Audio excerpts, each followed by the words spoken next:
we've got a system of schooling. It's all graded. And what we do is we put the child into the corridor of this grade system with a kind of, come on, kitty, kitty, kitty. And yeah, you go to kindergarten. You know? That's a great thing, because when you finish that, you'll get into first grade. And then come on, first grade leads to second grade, and so on. And then you get out of grade school, you've got high school, and it's revving up, the thing is coming.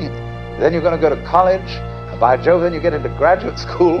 And when you're through with graduate school, you go out to join the world. And then you get into some racket where you're selling insurance. And they've got that quota to make. And you're going to make that. And all the time, this thing is coming. It's coming. It's coming. That great thing, the success you're working for. Then when you wake up one day about 40 years old, you say, my God, I've arrived. I'm there.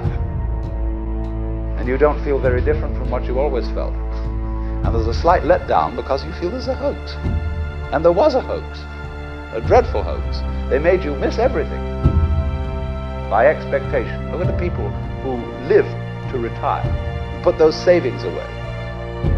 And then when they're 65, they don't have any energy left, they're more or less impotent. And they go and rot in an old people's senior citizens community. Because we've simply cheated ourselves the whole way down the line. We thought of life by analogy with a journey, with a pilgrimage, which had a serious purpose at the end, and the thing was to get to that end. Success or whatever it is, or maybe heaven after you're dead. So basic to this image of the world is the notion, you see, that the world consists of stuff, basically.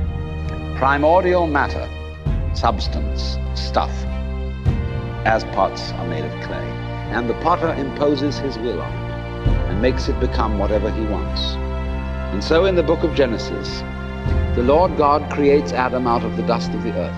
In other words, he makes a clay figurine, and then he breathes into it, and it becomes alive. Because the clay becomes in form.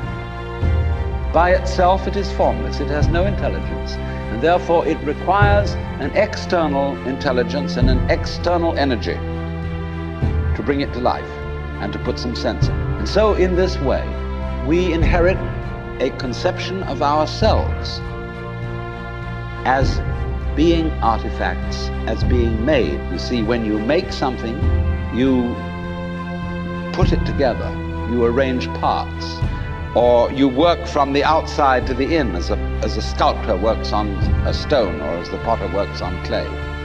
But when you watch something growing, it works in exactly the opposite direction. It works from the inside to the outside.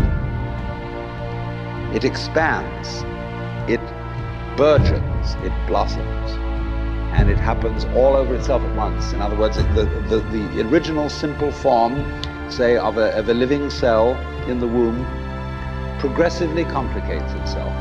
And that's the growing process, and it's quite different from the making process. And so there is, for that reason, a fundamental difference between the made and the maker.